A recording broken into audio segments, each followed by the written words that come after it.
بینەرانی خۆشەویستی تەلەڤیزیۆنی پەرتۆم کاتتان شاد، هیوادارم لە هەر جۆهان ساڵ و سڵامەت بن. ئەبوبەکری شەریکدادەم لە بەرنامەیەکی ترە لە خزمەتتانام و میوانی ماتاڵم. بۆ پێشکەشکردنی بەرنامەی ئەوڕۆ داوەتمان کردووە لە هاوڕێ سەلامی زیجی ئەندامی دەفتەر سیاسی حیزبی حکمەتیست کە وتوێژێ بکەین سەبارەت بە دەستمزد لە ئێران، دەستمزدی کرێکاران. ئەم باسە زۆر جار قسە و باسمان لەسەر کردووە. من فکرەکەم هەمیشە تازەجی هەیە، لە دوو حاڵەت ئەتوانێت ئەم باسە تەواو بێت، هیچ باس لەسەر دەستمزد نەکرێت. ئەوەیش دوو حاڵەتەکەوە، یا یەکێکەوەی کە جمهوری ئیسلامی سەرنگون بێ و نەمێنێ، یان کێ کرێکاران و زەحمەتکێشان دەستمزدێکی واقعی کە حدێقەل بتوانێت ژیانی خانەوادەیەکی پێنج نەفەری تامینکە، و یا ئەو ڕقەمەی کە خودی جمهوری ئیسلامی باز لە زیاتر لە 2 ملیۆن تمەن دەستمزدەکە، ئەمە تەحقق پەیداکە. لەم دوو حاڵەتەیە ئەتوانێت مەسەلەی دەستمزد باسی لێ نەکرێت. بەڵام تا ئەم دوو حاڵەتە اتفاق نەکەوێت، هەر ڕۆژە و هەر هەفتە باسکردن لەسەر دەستمزدی کرێکاران واقعیە و دەرگامان پێگرێ و چون بە ژیانی واقعی کرێکاران و زەحمەتکێشان و ڕەبط پەیداکە. هاوڕێ سەلامی زیجی، خۆشهاتی بۆ بەرنامەی تەلەڤیزیۆنی پەرتۆ. زۆر سپاس کاکا بەکەران و ئەسڵا و ڕێزمەیە بۆ بینەرانی تەلەڤیزیۆنی پەرتۆ. فەرموو. زۆر سپاس. سەلامی زیجی، هەر وەکو ئیشارەم پێ کرد، دەستمزد شتێکە کە ڕاستەوخۆ بە ژیانی خەڵک، بەمانی خەڵک ڕەبط پەیداکە. هەر بەم دەلیلە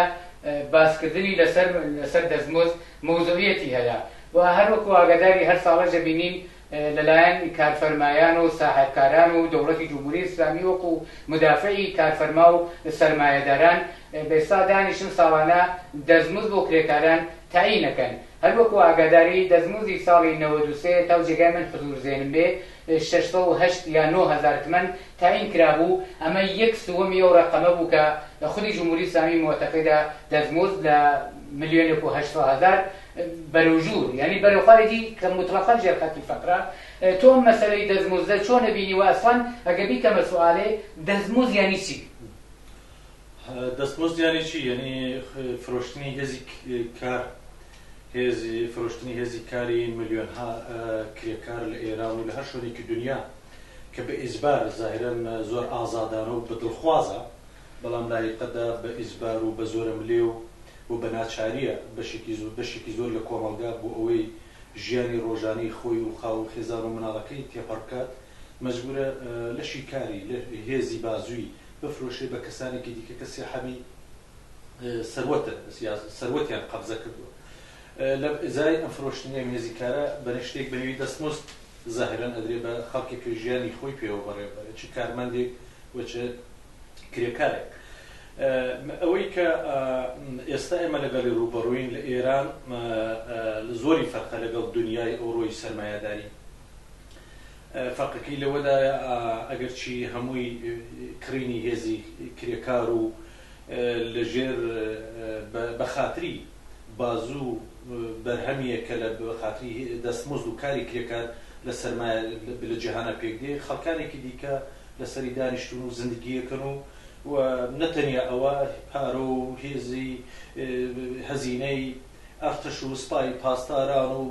ئەم هەموو شەڕانەی کە بەسەر کۆمەلگاکانە داسەبێت لە ڕاستیدا لە ڕێگای بەرهەمێنانی خەڵکانێکی دیکە کە بنێمی چینی کرێکارنێوی لێ دەبین پێک دێت. و ئەمە لە ئێران جیاوازەکەی لەمایە ئەگەر لە وڵاتانی دەرەوە بە حکمی خەباتی چینایەتی لە مێژوو و ئێستا جۆرێک چۆتە پێشەوەکە هەرچی هەر باسی دەستمزدەیە، بەڵام تەناسوبی قوای کرێکاران جۆرێک پێکاتۆ کە سەرمایەدار کارفەرما بە قۆلی معروف بۆ جۆرێک کە دەڵێن ئەسپی خۆی ناتوانێت بە چوار نەعل ڕابدات و جۆ نەداتە وەزعیەتی ژیانی کرێکاران و بتوانێت هەر جۆرێ پێی خۆش و بیکە. پێشی پێگیری قوانینێکە یاسایەکە ئیتحادیە و تەشکیلای کاریگەری هەیە احتسابەکەن و پێشی پێگرن و بەربەستی هەیە. بەڵام لە ئێران هیچ کەم لەمانە نییە. لە ئێران هەموو کەس زانێت جمهوری ئیسلامی حکوومەتێکی وەحشی هار هەرچێکی پێخۆش بێت لە کۆمەلگادا 36 ساڵە کردوێتی لە کوشت و کوشتار و خێنڕێژی لە ساڵی 57 و بگرە هەتاوە پێستا تا ئەو جێگای بە چینی کرێکاریش دەگەڕێتەوە هەموو کەس مێژووی ئێران و ساڵی 57 و ئەو دەورانی لەبیوێ ئەزانێ چینی کرێکار ئەوەندە قدرەتی بووە و هەیەتی توانێتی کاتی خۆی حکوومەتێک بەلای حکوومەتی پادشایەتی دابڕوخێنێ و جمهوری ئیسلامی ئەم قدرەتەی زانی کە چینی کرێکار هێزێکی وای هەیە وەلێ ترسا ئەو ڕۆژەی هاتە سەرکار دەستی کرد بۆ کوشتاری کرێکاران شورای ئیسلامی بۆ دانا لە شرکەتی نەوتەوە هەموو شوڕەکاری هاتووە ئەلان ئەگەر ئامار بدەین هەزاران فعالی کرێکاری لە ئێران لە شوێناوی جۆرە و جۆرە بەدەست کۆماری ئیسلامی تیا چووە ئەم ڕژیم بەوە نەوێستاوە لەو ڕۆژەوە هاتووەتە سەرکار یەکێ لەو ڕێگانەی کە ویسویتی چینی کرێکار وە خەڵکی ناڕازی لە کۆمەڵگا بە چۆکا دابنێ ئەوی ژەوەی نانی سفرەکانیان بگرێت ئەو نانە بێڕەمەقی کە ئێستا هەیە لەوە بێڕەمەقتری بکە بۆ ئەم کارە بەحسی دەستمۆستەیە بەحسی حەقدەستەیە بە هەر میزانێک حەقدەستی کەمتر بدەیت بە کرێکار چون باسی کرێکارەکەی ئەوە بزانین باسی یەک دوو نەفەر نییە باسی 45 میلیۆنە لە ئێران ئەکسەرێتێکی باڵا لە ئێرانە وەختی باسی حەقدەستی کەمترەکرێت بە معناکەی ئەمەیەکە خەڵکی یەکجار زۆر بێکار بێت و خەڵک کە بێکار بێت سەرمایەدار و کارفەرما و دەوڵەت دەستی ئاواڵەیە بۆەوەی دەستمۆزی کەمتر بە خەڵکەکەی دیکە بدەکە کارەکەن لەبەرەوەی ئەوان دێنێتە جێنشینیانەکە مناڵانی خیابانی پێک دێت مناڵان بەدبەخت و چارەڕەشە من مناڵێکی زۆر لە خانەوادەی فەقیر وەژار ناتوانێت بچێت مەدرسە و خەریک دەرس و تەحسیل بن و لە پەنای ئەمەشدا بە ئەو هێز ئەو تۆلیدەی کە دەبێت بکرێت بە خەڵکێکی کەمترەوە دیکە فشار بۆ جەمع دێنێ بۆ خەڵکە دێنێ کە کارەکەن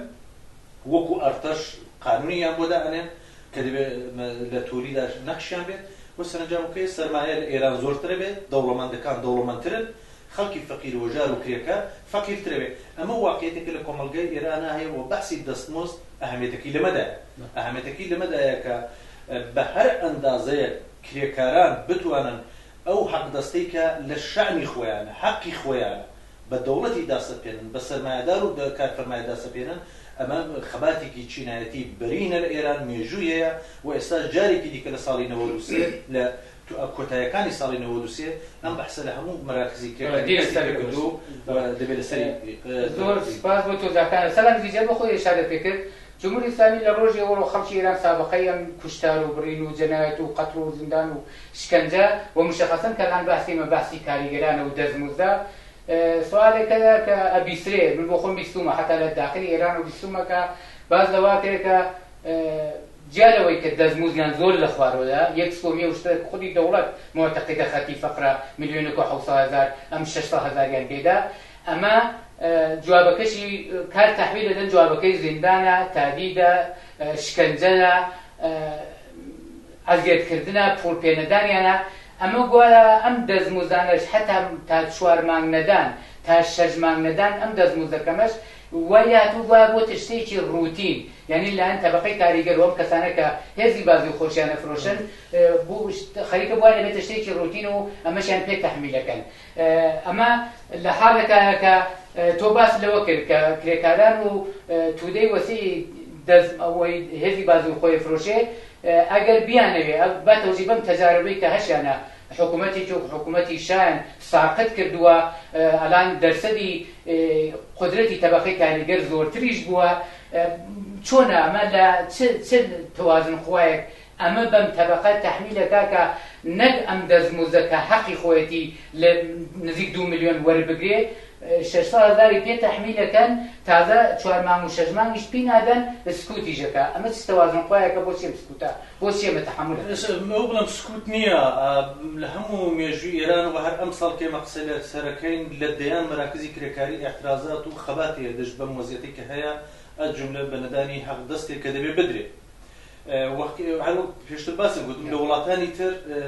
دەوڵەت و سەرمایەداران بۆ جۆر ناتوانێت لەگەڵ کاریگەرەکە ئەمە دزیەکی ئاشکرایە حقەبازیەکی ئاشکرایە کە دەوڵەت لە کارفەرما لەگەڵ کرێکارەکەمیش دەقەن دێمە سەرەوە بۆ لە ئێران ئەتوانن وا بکەن بەەوە عەرزکەم ئەمە دزیەکی ئاشکرایە لەوێ هەیە کە بەسەر کرێکارەیەکە تۆ حەقی کارێکی خۆت کرد پێوی 600,000 تمە مانگێ بەسەریادا سەپاندوم ڕازی نیم بەڵام ئەچم کارەکەم بەدبەختیەکێشم زندگیەکەمە بەم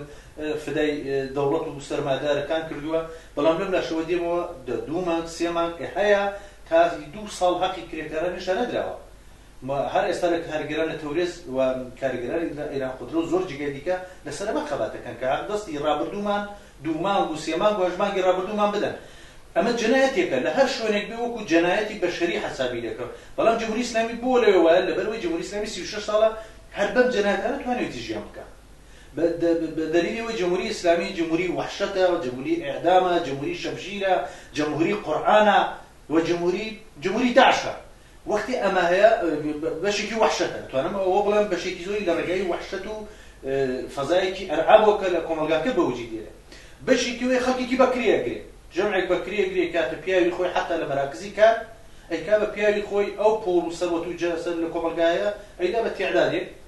أي كاب خفروش أي كاب مزدود وصل بشكل تر أما لا أكيد بلام لهمي أمانة جرينتر جال بوكو عزم كرديل أولا والجمهورية الإسلامية نيشتوا كريكاران هي زخوان رقة مسألة أستام مشكلة إيران نبوني رخاوي كريكارية كبتواني هذا حد حصتي ناوچي وشاري وكارخانة كان ده وهم الحصتي سراسري إيران ده كريكاران نوراتيب كان تقول فرنسا بيني اتفاقي كوي حقي باز نشستگی لكريكاران بيانوي بيكشنا خواروا بفرماني اتحادية كاريگري لوي 3 مليون كريكار ديت خيابان والدولتي دستراستي او كاتي مجبورة عقب نشيني بك ولا لهر شوريكي هر استاكي مقصاكين ليونان جراناتي تشبو كاريگري وتشب لوي بار حبهر تعبير كايا وڵات دەوڵەتێکی دەستڕاستیان ساقط کردو جێرانێکی چەپ دێنە سەرکار بەڵام لە ئێران ئەم وەزعیەتە لە کرێکاران سەرب کراوە لە ئێران حتا ئەم تەسەورەیە کەسێک کە کرێکارە زۆر پایینە لە کۆمەڵگاکەدا خەڵک تاقیرێکە ئەمە شتێکی لەبیرم نەوە شتێکی پێوەکوت قەدیم عەمەلەیە یا چوزانم بە شێوەیە کەسێکی پایین چاوی دەکەن لە حاڵێکە كريكار محترم ترين بشرف ترين بني آدم كمالجاي جامعة كده هر كسي تيكنانك أخذ الدمي خوشي نزانه بزانه برهمي چيني خلقو خلقي كريكارا أو كسي للشهردارية كارك أو كسي كاري ساختمانية كا أو خلقي أو خانوادية كمال وجياني عند كورة خانكنا لجياني همش لدزداوا أو خلقي كلبش فرج دروس كدو قاربة فيها أنواع همي أنا سرشان يعني ظاهرا أماننا محترما يا طبقي باينة يا بني آدمي كي هيچو پوچو بقيمتي بني ملا يا بني كارمدي دولة يا بني مجلسي أمانة محترما لكم الجايرانا أما فرهنجي كلا شرق وجودي هي إيران شا وجودي هي أم فرهنجة تأثيرية حتى لسخودي كاريجران تأثيري اعتماد بنفسي كم كله تبع قبل ما من كريكاري كم صنايعي إيران توليد كم نفط توليد كم برق توليد كم شو ذا همو زندگی کمالگاری اختیاری خویات سری خوینات من بني آدم كم اختراقي زندگی توليد كم لكمالگاری وقت ما اعتماده معناه كم هي كار فرما دولات هي رشكات سرم كريكاره باعتماد نفسي جزورتر ودي بمشي ومسألة نبوني الرخاوية ككبتواني أم روحية وأم استقامة بخاتيك وبخاتيك من ترديد مني الجمهورية الإسلامية نتواني بمبلاي كي استابة سر كاريگر الجملة بس حقي دزموز كمان كم باش زورتر بوردي بشينا وباسكيوا نتواني بمشي ويا تعرضي كي زور وحشيانا بحق دسموز دي كريكار لإيران بكا لحالك هر أم دولتا بودجي هذا سركوت جركاني بودجي أو باش إسلامي أخوندو ملاي مفتخور لمزقود ولحوزي علميكم كبي خاصية طريقش لجامعة لكم القادة هموي أمانيا هلا مجلس هذا صبر بربرد السنة هرم حكومتك الناني سيدر صد رسمان يا غير الرسمان بلزوج جابوته 50 درصد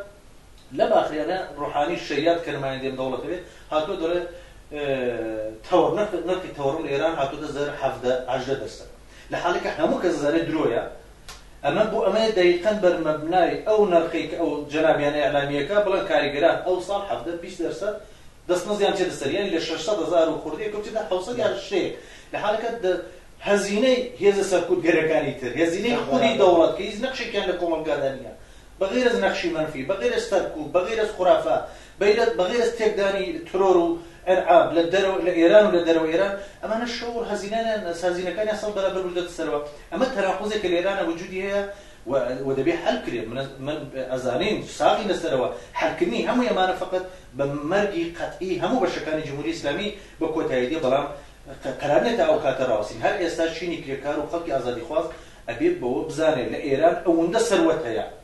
ئەوەن سەروەتێکی عەزیم لە ئێرانە وجودی هەیە کە ئەوەڵین کەسانێک کە حەقی خۆیانە لە دەستمزدێکی باش لە حەقی ژیانێکی باش لە مەعیشەیەت و ڕفاهیەتێکی باش بەرخوردار بن ئەوەڵین کەسەکان کرێکاران ئەوەڵین کەسان ئەو کرێکاران چه ئەوەی لە خیابان دەستفرۆشیەکە و لە کوورە پەسخانە و شاهرداری کارەکە چه ئەوەی لە شرکەتی نەفت و خودرۆسازی و بەرق و پێتروشیمەکان کارەکە هەمووی ئەمانە حەقی ئەوەڵیان ئەوەیە باشترین و بانترین دەستمزدیان دەستمزدیان بێ بۆ ئەوەی ژیانێکی ئاسایش و ئارامیشیان بێ بۆ خۆی و ماڵ و منداڵیان لە ئێران. مەمنون بۆ تەوزیعەکانە. سەلام زیچەرۆک خۆ باش پێ کرد. بالاخره طبقەی کاریگەر لە ئێرانە بەهۆی حکوومەتێکی هار و وحشی کە لە قودرەتایە تەشەکولی نییە، نایەوان تەشەکولی کرێکاران ببێ کە دانیشتن بە یەک و دوو مەشوەرەتکەن و دوو تەسمیم بگرن بە یەک دووشتی تەسمیمی دەوڵەتی جەنایەتکاری جمهوری ئیسلامی نەیبڵێن. ئەمە یعنی حاڵەتێکی تەدافعیان بە طبقەی کاریگەر تەحمیل کردووە و جیا لەوەی ئەم بەشێکیان کە کاریان هەیە و ئەمەش وەزێتی حقوقیانە و 6 مانگ و 1 ساڵ و 8 مانگیش پیان نادرێ جەمێکی وەسی ئەسڵ بێکارن. ئەم تەعەڕوزە ئەم وەحشیگەریە ئەم هێرشە کە کراوە سەرم طبقەی کە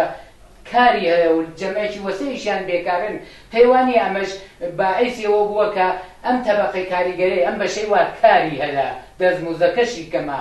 4 مانگ و 6 مانگیش پینادەن بەشێک لە ترسی ئەوە نییە کە جمهوری ئیسلامی ئەڵێ تۆ گەرنەیکەی ئەمانە تاسیر ناکە بە نەزەری تۆ قسەکەم ئەمەدا پێت وانە بێ ئەو بەشەی وا بێکارن داوای بیمەی بێکاریکەن وەک بەشی خۆیان بڵێن ئێمە کاریگەرانی بێکار فشار بێنن بۆ ئەم دەوڵەتە لە ئابعادی ملیۆنیا داوای بیمەی بێکاری بکەن و ئەو کرێکارەش کە ئەو دەستموزەکەمە شێرە و 4 مانگ و 6 مانگ پینادەن ئەویش مبارزەکە بۆ ئەوەی پلێ بچێتە سەرترۆ ئەمە نابێت کاریگەر متەوەجی ئام اختلافانی بینی خۆیان بن و کە ئەم کڵاوە نووسێتە سەریان. ئەم اختلافاتانە بە سەرمایەداری دەیخە ئاگاها من فەرامۆشی نەکەم نەمە سەرەوە باسی تۆ چۆن دەوڵەتی سەرمایەدار لە تارانەوە بگرە هەتا دەگاتە کارفەرمایەکی سەرمایەدارێکی کوردی لە شارەکانی کوردستانە ئەمانە یەک شتی مشتەرێکیان هەیە ئەویش ئەوەیە تەواوی تەلاشەکەیانەوەی ئەو خەڵکێکی کاریان بووەکە فریویان بدەن ئختلاف بخەنە ناویان کێشە بخەنە ناویان بەشێکیان دەرکەن و حەولەکەیان ئەوەیە کاری زۆرتریان لێ بکێشن پوڵێکی زۆرتر بخەنە ژیرفانی خۆیان ئەمە ئامانجی کەسیفی هەر سەرمایەدارێکە بە کوردی و تورکی و فارسی و هەر ناوێکی کردووە لێنێ ئەمە هەدفێکیان هەدفێکی دیکەی مشتەرەکە هەموویانەیانە دەوڵەت دەڵێ محاسرەی اقتصادی منفعەتی ملی دێ کوردستان سەرمایەدارە کوردەکە و یا ناسیۆنالیستەکە کوردەکاڵێ ئێمە هەمومان کوردی کاکە هەمومان کورد نین من ئەو کوردایەتی تۆ ناکەم تۆ سەرمایەدارێکی مەفتخۆری پیاوی دەوڵەتی نۆکەری جمهوری ئیسلامی منش بنیادەمێکی کرێکارم زەحمەتکێشم لەو کۆمەلگایەدا 30 ساڵە لەگەڵ جمهوری ئیسلامی 30 ساڵە شەڕەکەم من و تۆ بۆ یەکی نەخی کوردایەتەکە پێشکەشی تۆ پێشکەشی تاریخت پێشکەشی مێژوود پێشکەشی ئەو ڕاهبەرانێکی پێشت خۆش دەوێت من و تۆ یەک نین من و تۆ دوو چینی متفاوتی دوو باوەڕی متفاوتی ژیانمان متفاوتە تاریخمان متفاوتە دەبێت بڵم لە ڕێگای قەومپەرستی یاک مەسە مسلمانە مسلمانێکی چێ بەدار مسلمانی لەدایکە بێت ئەمانە بۆیە دەکەن کابرایك ئەچی بۆ تاران یا بۆ شوێنە زۆر کەس تەجروبەیە مەیە شەڕی کورد و تورک و ئازەری دروستەکەن ئەمە مسلمانە ئەوە سونیە و شیعە دروستەکەن ئەمانە بۆ چییە بۆ ئەمەیە هەر ئێمە لەناو من و تۆ کە کاریگەرەکەی لەگەڵ یەک شەڕ بکەین بۆ ئێمە من و تۆ شەڕ بکەین و حاکمیت دەکا بە سەرمانە ئەو سەرمایەکەمان دەبا ئەو وەکو دەوڵەت هەر دەمێنێتەوە وەکو کارفەرما هەر دەمێنێتەوە ویستم ئەمە بڵێم ئەمە کێشەیەکی هەمێژوویە و هەر لە جمهوری ئیسلامی زۆر پەرەیسەند و ئێستا ئەمە بەداخەوە بەشێک لە تەبەقەکەی ماگرێ بەشێک لە خەڵکەکەی ماگرێ زۆر کەسەیە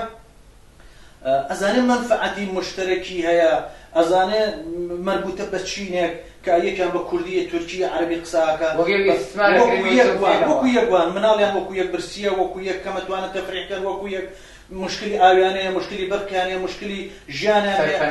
هەموویان هەیە بەڵام تەبلیغاتێک لە مێدیاوە دەبیسن یا ئەحزاب دێتە گۆڕێەوە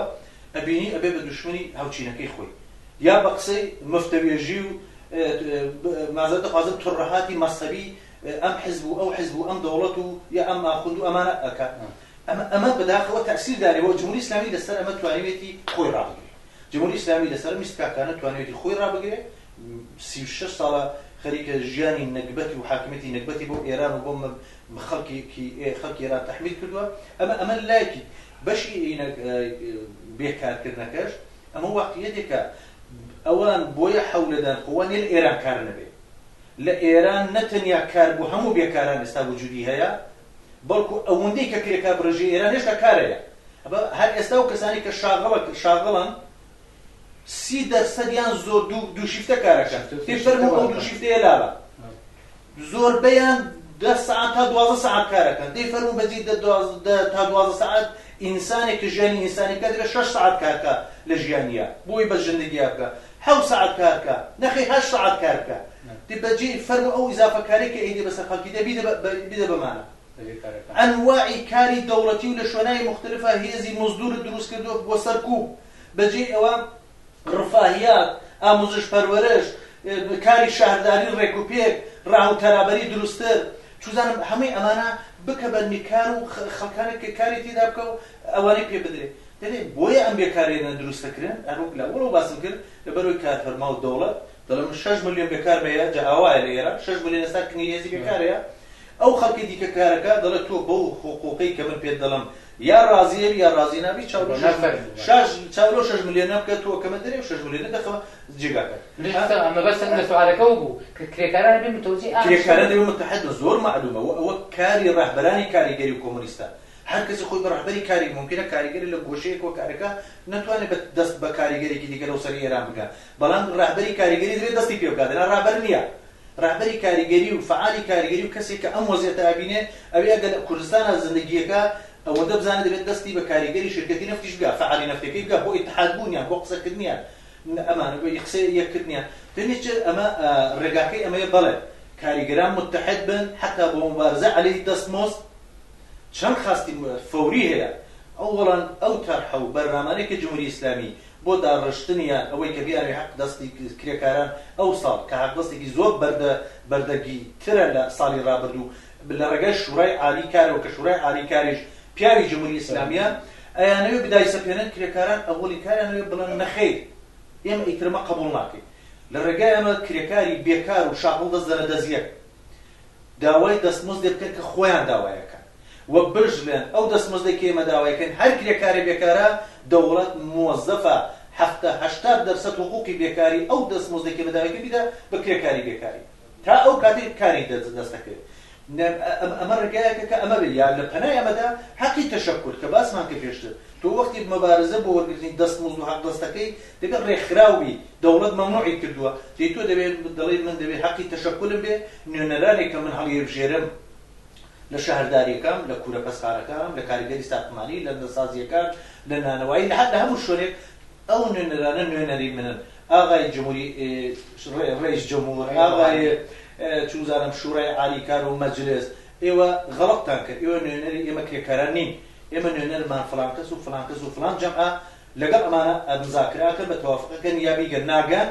احتساب احتراز و مراکزی ئێرانە خوێنین شارەکەم پڕەکرد لە اعتراز بەم وەزیەتە اعتراز بە وەزیەتی کە قەرارە سەرنویشتی دەیان مناڵ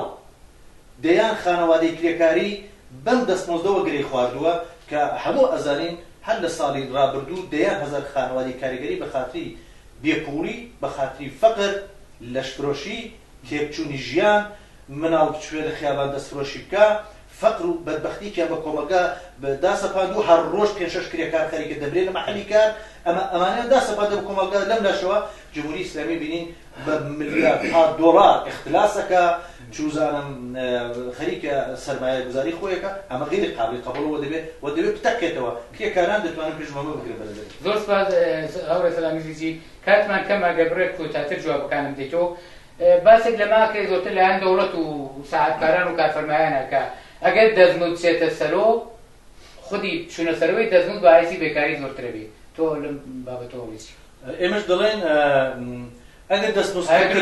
ئەگەر معلومە درۆیە بەڵام ئێمەش لە مەقالە دێ بڵێن باشە تۆ دەستمزد بەم نەدەی تۆ دەوڵەمەندترە بی بۆ تۆ دەستمزد کەمتر ئەمەش من لای قەزیەکەی تر بۆ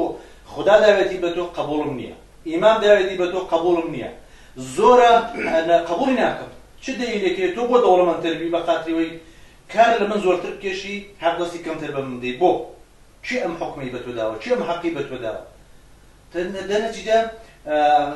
بە پێچەوانەکەیەتی اتفاقا ئێستا لە سەرمایه‌داری و سیستمی سەرمایه‌داری لە ئێران ئەوە حکمی واقعیەتی تەناسوبی کارە لەوێ کە سەرمایه‌دار لە ئێران تەنیا لە ڕێگای کێشانی کاری زۆرتری کرێکارە بە ئیستیلا هێزی کاری ئارزانی زۆرترە ئەتوانێت سەرمایە تۆلیدی زۆرتر بکە و سەرمایەی زۆرتر بەدەست بێنێ ئەمە هەدەفەکەیانە دەنا کار کەمتر نابێ دەنا پێچەوانەکەی ئەگەر سیستمێکی نەخۆش و ضدی ئینسانی وەکو ئێستای سەرمایه‌داری یا جمهوری ئیسلامی حاکم نەبێ لە ئێران هەموو خەڵکی ئێران داوطلبانە بچن کار بکەن کاری مزدی لە گۆڕەدا نەبێ نابەرابەری لە گۆڕەدا نەبێ خەڵکی ئەحساس بکە ئەم مەملەکەتە مەملەکەتی خۆیەتی ئەگە کارەکە بۆ ژیان و بۆ مناڵ و شارەکەی پێ خۆشە بێ ژیانەکەی پێ خۆشە بێ 10 بەرابەری ئەو سەروەتێکی ئێستا لە ئێرانەیە تۆلید دەکرێت هەمووش کە ئەتوانێت کار بکەن ئەوە تەناقوز و هۆقەبازی سەرمایه‌داریە کە ئەم داستانانەمان بۆ دێرن ئەگە کار کرد خەڵک بێکارە بێت تا نرخی گرانیش شت گرانە بێت لە حاڵێکە هەمووی ئەمانە بەدەست خۆیانە درۆکەن حیلە و هۆقەبازیەکە کە کابرای سەرمایه‌دار و چوزانم دەوڵات و ئەوانە بەنێوی کارفەرما و شورای عالی خەریکن تەبلیغاتی بۆکەن بۆی من و تۆ دەیان ملیۆن کاریگەری خانەوادە لە ئێرانە بڵێن وڵا ڕاستەکە بە جۆرێک کارەوە بەڵێ ممکنە وابێ بەحسەکەیان بەم تەبلیغاتانە بە تەبلیغات خەریکن عەقەبنشینیمان پێکەن بۆی بە تۆ لە میزی واقعیدا لەسەر مزاکرەدا کە مزاکرە یەکتەرەفە هەیە خۆیان بەڵێ لەوێ خۆیانچیان پێ خۆش بیبڕنەوە کەسیش دەنگ نەکات ئەمە داستانەکەمێ باس لە تەوەڕوون کرد کە گوایە دەوڵەت یا ڕۆحانی باسی لە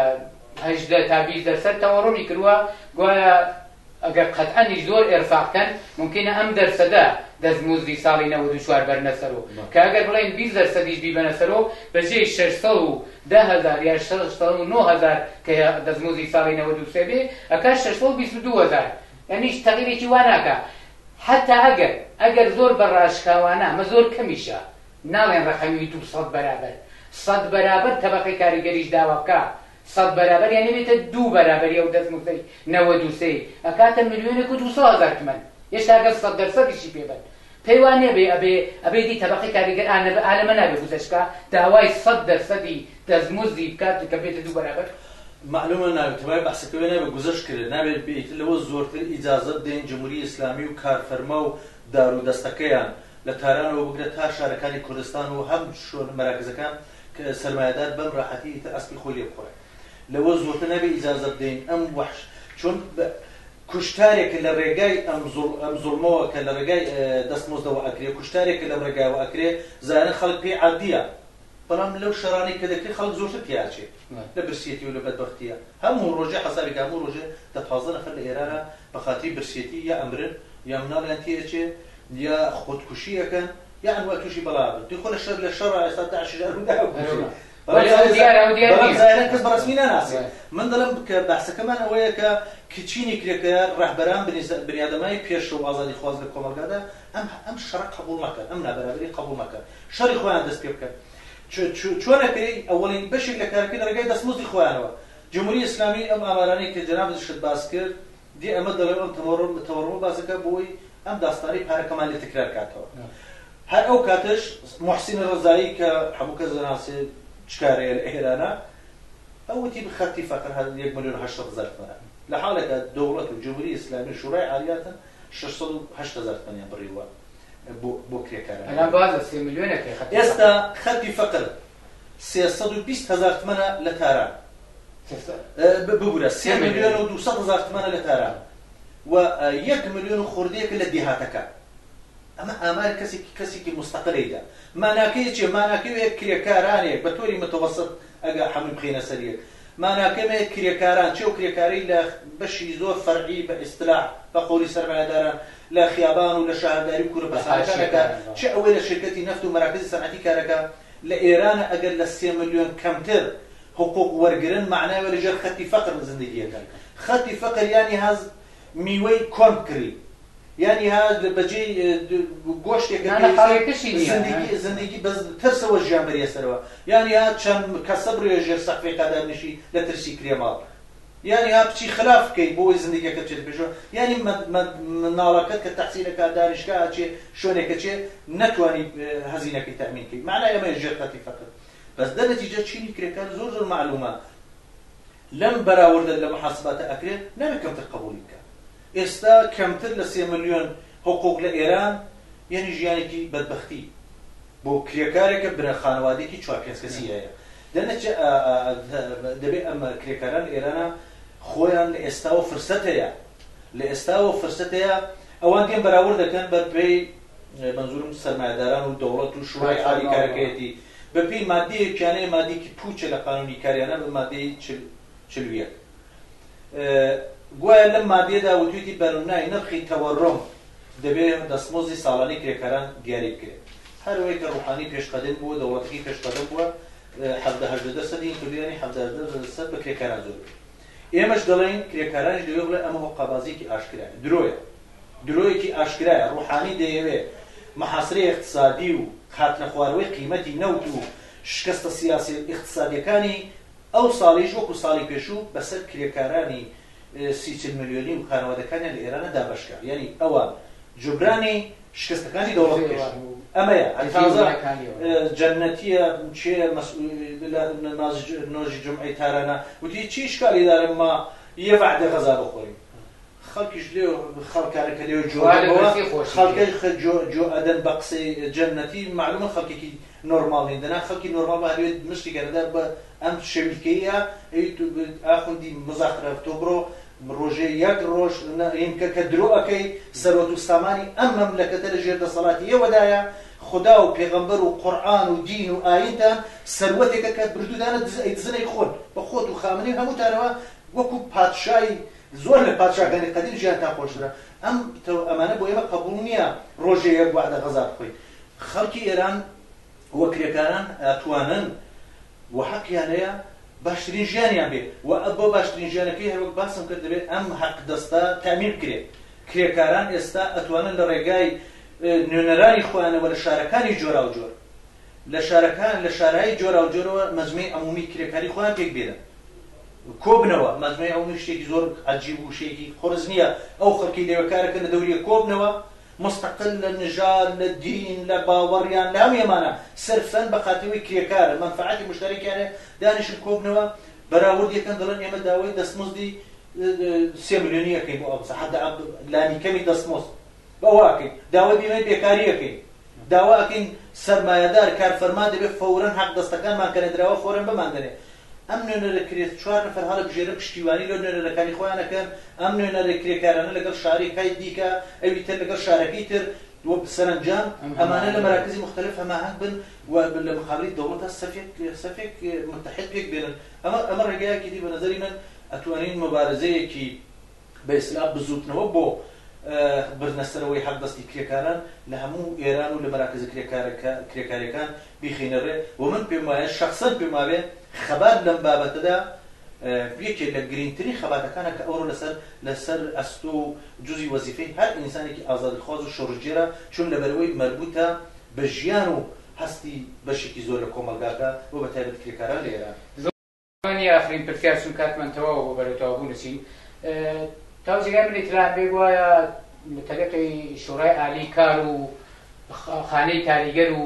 کە بەیسان نوێنەری کرێکاران لەوێ هەنووانە دوو دانیشتن بووە بۆی حەقی تاینی دەستمزدی 94 بکەن. سوالەکەی من لەمەدا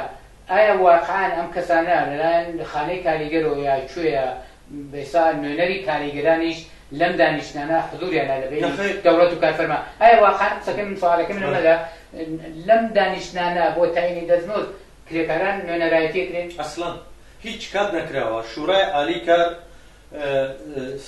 سێ کارفەرمای تایە نوێنەری سەرمایەدارانی تایە نوێنەری دەوڵەتی تایە بە ئیستلاح دوو کەسی تایە کە ئەوان پێیان دەڵێن کارشناسی اقتصادی کە کارشناسانی اقتصادی لە ئێران هەمویان کارشناسی سەرمایەداران و دەوڵەتن لە ئێران. دوو کەس سێ کەس لە نوێنەرانی کرێکارانی بە ئیستلاح تێدایە. نوێنەرانی کرێکاران چیان؟ نوێنەرانێک کە شورای ئیسلامی کار ئەنجومەنە سنفیەکان ئەمانە ئەنجومەنی دەوڵەتین جمهوری ئیسلامی دروستیانی کردووە. ئەنجومەنایەکن کەسێک کە ئەبێ بە عەزوی دەبێت کاری سیاسی نەکات لەگەڵ ئەحزاب نەبێ اعتصاب نەکات نووسراوە لە ئاینامەکان اعتصاب نەکات کارێک نەکات سوودی شرکەتەکە بەرەوە شکستی گەورە یعنی ئاڕۆبا بنیادەم نا ئەوە نەمایەندەی کرێکار نییە دەنەچێت ئەوەی لەو جەمع لێو کۆبوون و مطلقاً هیچ کامێکیان کرێکاران لە ئێران نە هیچ کاتێک نوێنەرایەتیان کردووە وەرە دەیکرد ئەوەی دایانناوە ئەویش یەکێک کڵاوە بەرداریەکانی سەرمایەداری دەوڵەتە کە دەڵێ بەڵێ ئەوە نییە نوێنەری کرێکارانش لەوەیە نێوان ناوە مزاکرەی سێ جانبە یعنی دەوڵەت و کارفەرما و کاریگەر لە حاڵێک ئەوڵێن ئەوەڵی درۆیانەوەیە دەوڵەت و کارفەرما فەرقیان نییە یەک شتن دەوڵەت خۆی کارفەرمای گەورەی مەملەکەتەکەیە و جوزی ئەو دەینەیە ظاهرا دەبێنێتەوە کرێکارەکە لە سوسی سوم دانیشتووە کە باسم کرد ئەم کرێکارەش نوێنەری کرێکارە ئەمیش دەوڵەت تاییدی کردووە دەرەچێت لەسەر ئەو میزەکە دانیشتون هیچ مزاکرەیەکی سێجانبە نییە یەک جانبەیە جادەیەکی یەکتەرەفەیە دەوڵەت بە شێوای جۆراوجۆ دانیشتووە باقی نوێنەرانی کرێکاران و لە دەرەوەی ئەو میزان لە دەرەوەی ئەو نشستانەدان پێی وانێ تەبەقی کاریگەر خۆی ئەمە ئازانێ وەڕەتی بۆوان نییە معلومە دەزانێت بەڵام تەبەقی کاریگەر باسمان کرد ماوانەی دەسەرە کە بەنظری من دەتوانێت لای بە بەنظری من ڕاهبەرانی کاریگەری مەسئولن و موظفن لەوە زۆرتر مۆزیێتە تەحمل نەکرد ڕاهبەرانی کاریگەری هەر ئەو تعدادێنی کە ئێستا لە جددانەکانی جمهوری ئیسلامی تووشی شکنجە و مشکلاتیان کردو دەیان و سەدان و هەزاران ڕاهبەری کاریگەری لە مەحەلی کار و لە زیستی کرێکارانە حوزوریان هەیە لە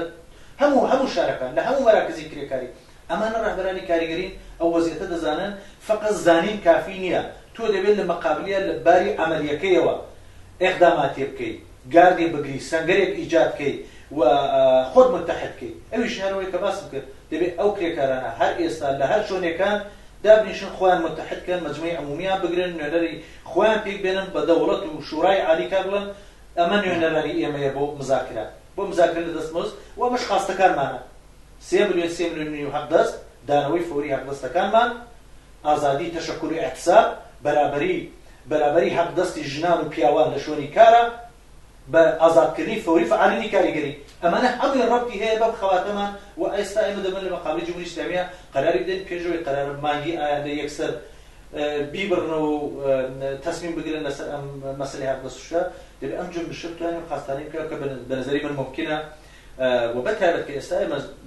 بەرنامەکەمان بە زمانی کوردی ڕوو بە کوردستانی ئێران بڵاو بێتەوە من زۆرتر خەتابم بە کرێکاران لە کوردستانە لە کوردستانە بە حکمی شرایەتی سیاسی لە کوردستان هەیە تەحەزوبی سیاسی بوونی زۆرتری جامعەکە موقعیەتی زەعیفتری جمهوری ئیسلامی لە کوردستان و تاریخی کە چەک و کۆمونیزم و کرێکاری لە ئێرانەوە هەیەتی کە بە خوێنی ئەمسالی وەکو جەماڵی چراغ وەیسی و ئەمانە ڕەنگین بۆ ئەم خەڵاتە ئەم کرێکارانە ئەتوانن نەخشێکی زۆرتری فاوکەن لە کوردستانە هەیە دەڵێن کرێکار ئێران کوردستان سەنعەتی کەمترە و چوزانم ئەمانە قسەن لە کوردستانە پڕ لە کرێکار بە ملیۆن ئەکسەرێتی کۆمەلگای ئێرە کوردستان کرێکارن لە شرکەتای لە کەشاوەرزی ئاو بەرە شارداری ساختمانی چوزانم کوورە پەسخانە هەمووی ئەمانە هەیە تا ئەو کاریگەرانی کە ئەچن بۆ مەرز بۆ بەدبەختی نانێک پێیا بکەن هەموو ڕۆژە دەیان کوژن ئەم کرێکاران ئەتوانن کۆبنەوە لەو مەراکزی فعالینی کاریگەری ئەتوانن دەستێمانە بخەن ناو دەست یەکتری و ئەتوانن نوێنەرانی کرێکاران بە فەرز ساختمانی یا نوێنەری کرێکاران لە کوردستان بۆ حق وەرگرتنی حق دەستمۆز و ئەمەش خاستەکانمانە و ئەم نوێنەرانە لەگەڵ بەشەکانی دیکەی کرێکاری پەیوەندی بگرن و لە پەنای ئەمەدا زۆر گرینگە بۆ پێشچوونی ئەم خەباتە کرێکاران لەباری سیاسیشەوە ئەو مەوانعانی کە لەسەر ڕێگایانە لای بن مەوانعی ئەوەی ئەمە هەموو کوردین و ئێمە مسڵمانین و ئێمە منفعەتی مشتەرەکی وڵاتەکەمان هەیە و ئەمە ئاڵای کوردستانە من بم لە کرێکەرای بێم هەمووی ئەوانەی گەدێڵم هەڵی ئەگرم ئەی پێچمەوە ئەی خەمەنەوە ئەژغەڵدانی گۆفڕێدە چون ئەمانە هیچ ڕەبتی بە کرێکار نییە پوچە مزەخرەفاتێکی مێژوویە کە هێراوەتە خراوەتە ناو مێشکی ئەم بۆ ئەوی دەیقەنم ئەم بارزێ نەکرد بۆ ئەوی دەیقەنم لە کوردستانە دەیان کەناڵی تەلەڤیزیۆنی بڵاوە بێتەوە دەهۆڵ و زۆرنالی ئێدەن و خەریک ئەمە هەمووی درۆیە ئەو کەسەش ئەماکە ئازانە درۆوەکە وەکو چۆن مەلایەک خەریکە معەزە بۆ خەڵکەکە ئازانە درۆوەکە کابرای ناسیۆنالیست و سەرمایه‌داری کوردیش درۆوەکە دەنزە خەتاب بە کرێکاران لە کوردستان ئەمەیەکە منفعەتی مشتەرەکی خۆیان بناسن متحد بن ئێستا وەختی ئەوایە جمهوری ئیسلامی خۆ ناتوانێت بێ بڵێ تۆ مەربوط بە فڵان حیزب مشکلی ئەمنیەتی بۆ دروستکە ئاغا من برسیمە بێکارم نابەرابەری ژن و پیاو هەیە لە مەحەلی کارە و ئەمە حەقی تەبیعی خۆمە متحد بن داوای حەق دەستی خۆم بکەم تۆ وەکو نوێنەری مەجلیسی بۆکان و مەریوان و سنە و ئەوانە کە بنیادێکی مەفتخۆر و پیاوی دەوڵەتی ئەچی بە 8 ملیۆن تومەن و 10 ملیۆن تومەن لە مەجلس وەرەگری و هیچ ناکەی بێ خاسیەتی حوڵەتی جمهوری ئیسلامی ڕابگری ئەم دوو کوردە جۆگەلەیەک ئەوەیان نییە نەتەنیا ناچێ من وەکو کرێکار و وەکو ژنێک وەکو لاوێک لە کوردستان خەریکم کۆمەڵگا ئەبمە پێشەوە تەولی دەکەم زەحمەتە کێشم جامعە بەڕێوە بەرەم بۆ دەبێت لە تۆ کەمتر حەقدە زۆرگرم بۆ چ دەریەکی هەیە ئەم نابەرابەری نائەداڵەتە تاکەی تەحملکەم دەنێت کرێکاران لە کوردستان بە حکمی سابقەیەکە هەیەە بە حکمی مێژوویەکی پێشوو هەیەە حەق وایە و ئینتزار وایە کە نەتەنیا نەخشێکی فعال لەم زمینەیە لە کوردستان و متحید بوونیان پێک بێنن بەڵکو ئەتوانن محرکێکی ئەسلیش بن بۆ اتحادی ئەم بزوتنەوەیە لە دەروی کوردستانیش لە شارەکانی تر لە تەورێز لە تاران لە ئیسفەهان لە چوزانم هەموو مەراکزی پەتروشینیەکان پەیوەندی بگرن و خەباتێکی متحید بەرنەکەشەوە سەرنویشتی کرێکاران لە ئێران یەک سەرنویشتە بە هەر ئاین و مەسەلێکەوە کە پێیان چەسپاندوون یەبێ یەک سەرنویشتمانەیە سەرنویشتەکەمانەوەیە کە لەم خەباتەدا کۆماری ئیسلامی پاشەکچی پێ بکەین نێڵین یەک ساڵی دیکە وەکو بەردە لە کۆمەلگا زندگی بکەین برسی بین مناڵەکانمان بگرین نەمان بێ خۆمان شەرم بکەین لەبەرەوەی نیمانەشتیان بۆ بەری نەماڵەوە ئەبێ ئەم شەرم و گریە و بەدبەختیە پێشکەشی جمهوری ئیسلامی دارودەستەکانی بکەین و ئێمە دەتوانین دەستمزدێکی لە شانی ئینسان داسەپێنین بەسەر کۆماری ئیسلامیدا ئەو کارە بکەین بەڵێ دەیقان بە خاترێمەیە ئەو کارە بکەین لەبارەی ئێمە توانین سەنگەری بڕۆینە پێشەوە ئەتوانین خەباتی سیاسیەکەمان قەدەمێکی زۆرتر بەرینە پێشەوە و هەوڵ بدەین بە محکەمکردنی ئەم خەباتەمە ئاسوویەکی ڕۆشنتر دابرین بۆ هەدفێکی گەورەتر کە هەمانە هەدفە گەورەکەمان